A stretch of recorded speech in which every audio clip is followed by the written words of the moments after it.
D23 just had a huge entertainment panel in which everybody showed up. Pete Docter from Pixar, Jennifer Lee from Disney Animation, Kevin Feige from Marvel, but you know who was nowhere to be seen despite a very large presence at the event? Lucasfilm's Kathleen Kennedy and Ray Skywalker, Daisy Ridley were not at the event. Let's talk about what's going on there here on That Park Place. Hello, I am Jonas J. Campbell, an investigative reporter for That Park Place, and here with me is my Wookiee co-pilot, Mr. VashSky. Vash, did you notice who wasn't there?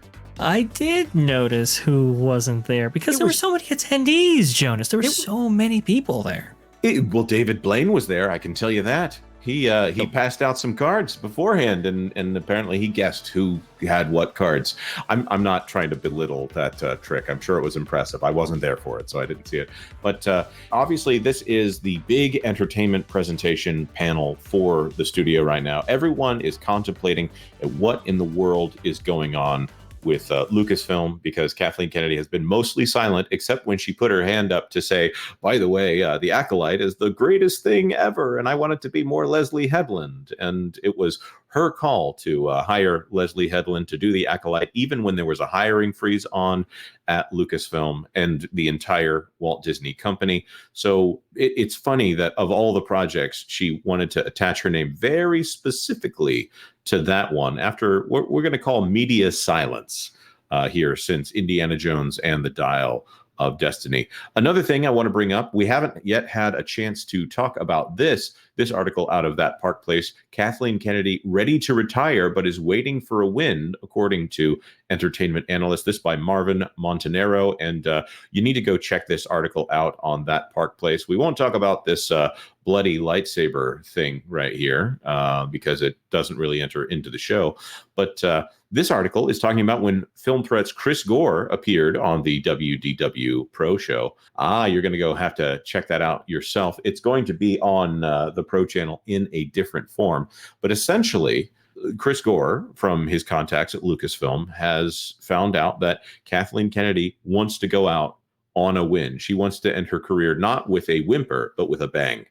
And so far, that's been a little bit of a struggle because Star Wars hasn't had that much of a win since, I want to say, about 2019. The highs of the series since Rise of Skywalker spent $600 million, not counting marketing, to make that movie, and only made $1 billion in revenue. So probably took home a lot less than that. The highest point would probably be the Mandalorian season 2 finale, in which Luke Skywalker showed up, spoiler alert, at the end of the season. And then everything has kind of fizzled out since then. They fired one of their most popular female actresses. They've had Ahsoka, they've had Book of Boba Fett, which struggled a little bit there. Nothing against any of the actors or people in that show, but I'm going to say it's a little uneven. It seems like Lucasfilm hasn't really done anything that's been a hit with audiences ever since then, despite massive expenditures at the company. So this panel is supposed to be what would provide those next wins for the Walt Disney Company. And let's talk about those. Vash, first of all, do you have anything you want to add there before we talk about what actually went into this panel? Yes. Well, we know that many a project has been developed or has been rumored to be developed and has been subsequently canceled or just never picked up, and we've seen a lot of names over the years in that span between Force Awakens and now attached to certain projects, and none of them have really come to fruition. So at the Q3 earnings call, the fiscal 2024 earnings call, that is, it was revealed that Disney was bankrolling 3 films, or at least Lucasfilm was, using Disney's money, of course. And it was like, okay, maybe we get more details about what those might be confirmed at this D23 entertainment panel.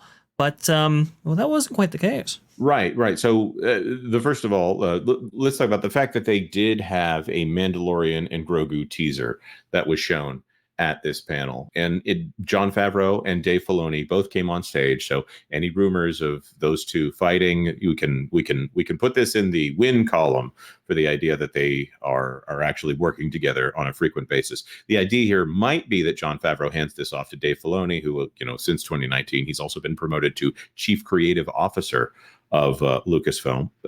Interesting choice there, but whatever.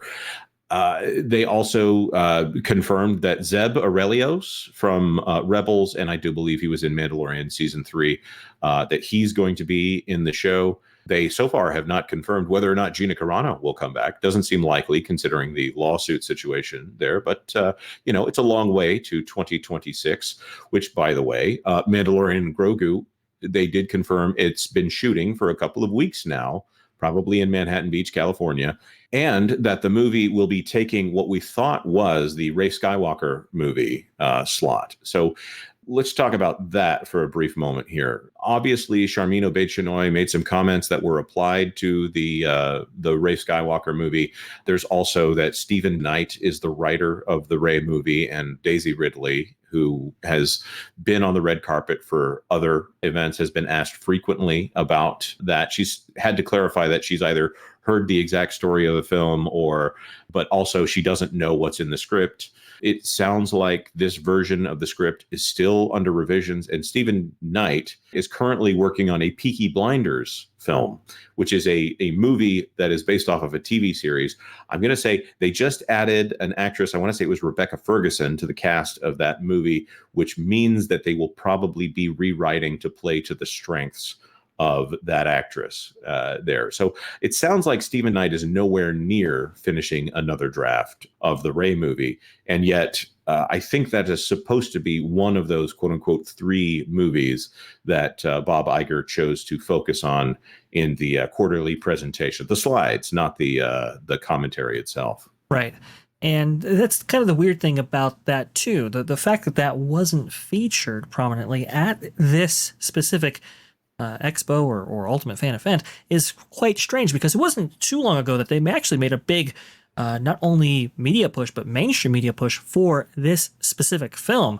Made a big deal about Obaid-Chinoy being attached to the project and how they were really excited to get Daisy Ridley back and move forward with that. I believe at the last Star Wars celebration, Daisy Ridley actually took the stage. So this was very weird to have all this omitted in this fashion. Right. And there were, of course, rumors that Kathleen Kennedy was going to be leaving at that event. We didn't spread that rumor, and we disagreed with that rumor at the time, which I'm glad that we did. It would be October of this year. If we follow the cycles of when Kathleen Kennedy's contract gets renewed, it would be October of this year that she would be stepping down. So there, of course, is speculation of, okay, if she's in charge of Lucasfilm, why is she not appearing at this event? I really don't understand what the relationship here is, unless she's specifically not wanting to be associated with Star Wars, which I wouldn't blame her at this point. I don't think that she understands Star Wars. I think that's a fair way to refer to that. And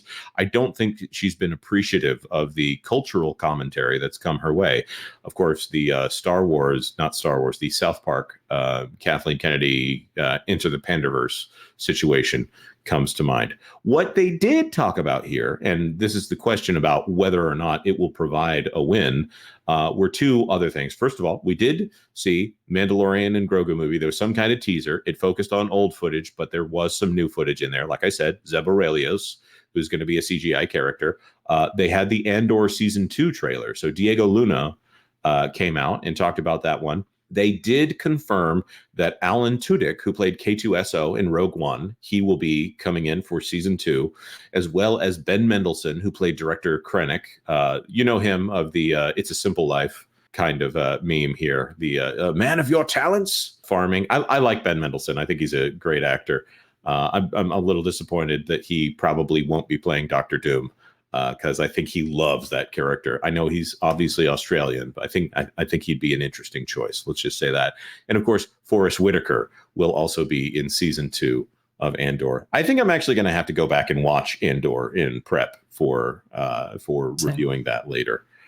here. Vash, have you watched Andor? Does this make you more excited for this show? I before you answer that, let me also point out, originally this was supposed to be 5 seasons, and it looks like they've pared it down to 2. So yeah, that's quite unfortunate, but no surprise really. I think coming off of Rogue One, I think that at the time that Andor was released, people were not necessarily enthusiastic about Star Wars. Outside of maybe Mando itself, I think it just hit the market at just simply a bad time, and didn't have Ben Mendelsohn, Alan Tudyk, and some of the characters that we had seen so prominently featured in the original Rogue One film. So it was kind of like, well, maybe we'll give it a shot, maybe we won't give it a shot. It just didn't turn out the way they had thought. Now with Alan Tudyk on board, Ben Mendelsohn being attached, and we know the quality of the show is actually, well, it's higher than a lot of the other Star Wars shows that have made their way on Disney Plus.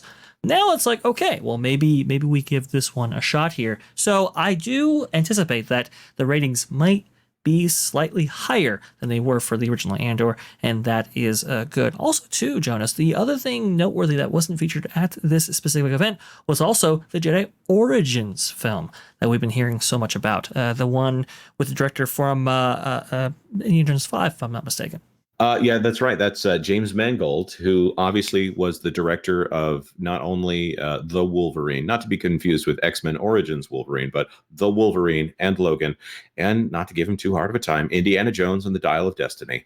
I'm not judging his career based off of that one right there, but I wonder if he got that film on the idea that they want. Sometimes studios like this seem to like to leave the impression that, oh, we love what this person did so much that we went ahead and signed them for the next project before this one made it to theaters. That seems to be the MO over there. A lot of announced projects. I think I don't know if we're in the 30s on announced Star Wars projects in one form or another. The other thing, which I think at this point we need to save it for another video, because I think people will be looking for it on its own, is Skeleton Crew, which we're going to have a lot of thoughts on Skeleton Crew.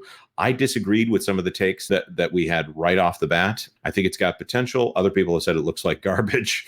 Vash, do you want to give a short preview of your thoughts here for Skeleton Crew? I think you just summed it up right there. It looks like garbage. No, Oh. No, I do. I have major problems with it, but we will get to that in another video. Also, Exactly. too, I want to leave off one little thing that we saw within the footage that was revealed for the Mandalorian and Grogu film.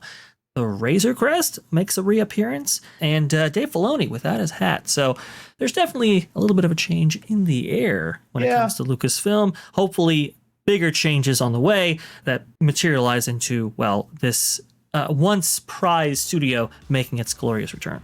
Yep. And I think everybody wants a Star Wars that is full of hope. And I'm going to say Skeleton Crew actually looked like a hopeful trailer. So we'll talk about that in another video. Of course, if you want to be here for that, you should probably subscribe right now. We're going to get it out as soon as we can. There's a lot to go through as we're covering D23. I haven't even talked about that Parks panel yet. All right. Like this video if you like this video, and consider subscribing to That Park Plays for all the news that should be fun. Thanks for watching That Park Plays News. For more information, consider checking out www.thatparkplace.com. And don't forget to subscribe, share, like, and send this out on your favorite social media accounts.